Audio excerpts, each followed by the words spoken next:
Last week, High at 9 News reported on a bit of cannabis positivity for once in South Dakota.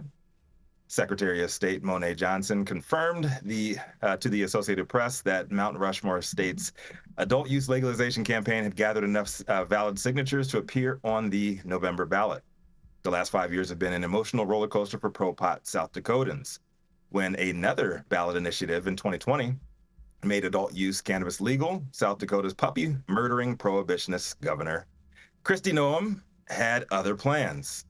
Going directly against the will of her own constituents, Noem weaponized the state Supreme Court in November 2021 to personally escalate a small local anti-legalization complaint into a viable assault on weed for the people, ultimately leading to the nullification of the voter-passed amendment.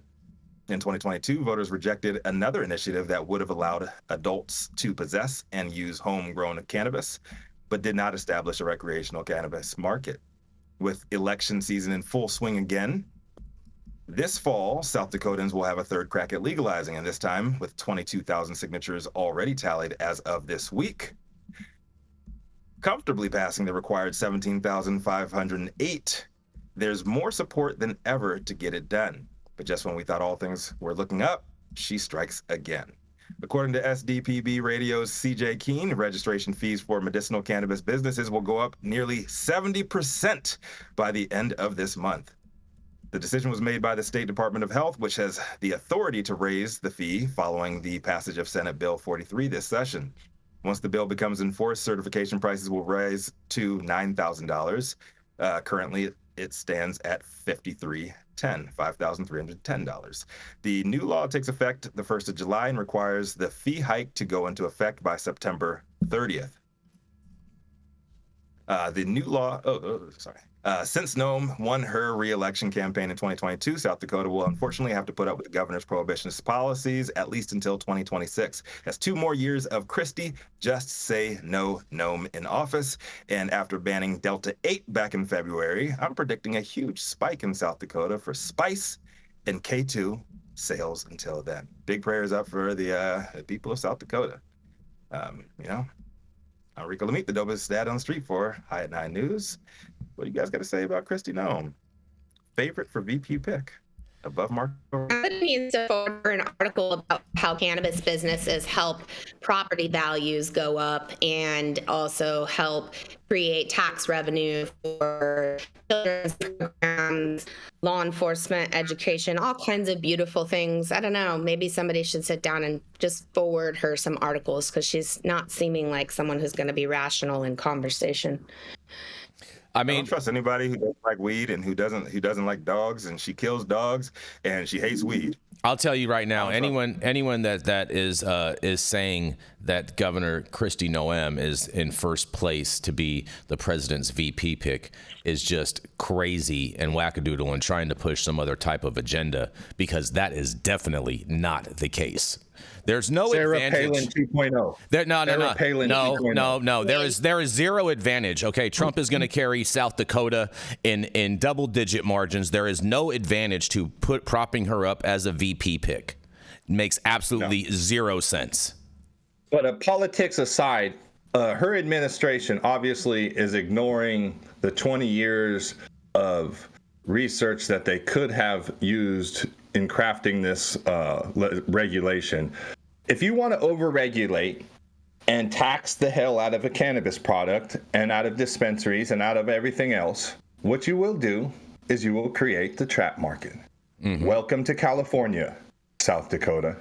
So unless you want to not do that, make it where people can enter the market easily and not be overtaxed and actually be able to have a viable business. Mm-hmm. And it'll create tax dollars, revenue for schools, revenue for roads, revenue for all the things that you like to spend your money on, Miss Noem. Mm-hmm. So in that sense, what we have to say is, hey, take a look at the other umpteenth states that had came before you, mm-hmm. and say, what did they get it right? Where did they get it wrong?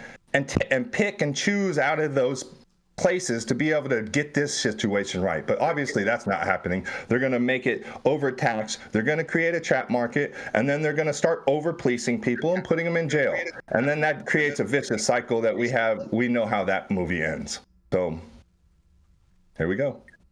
What are you saying, Rico? Well, traditionally, conservatives are for less tax and less regulation. Unless you're emotional against cannabis, and then you tax and regulate the shit out of it.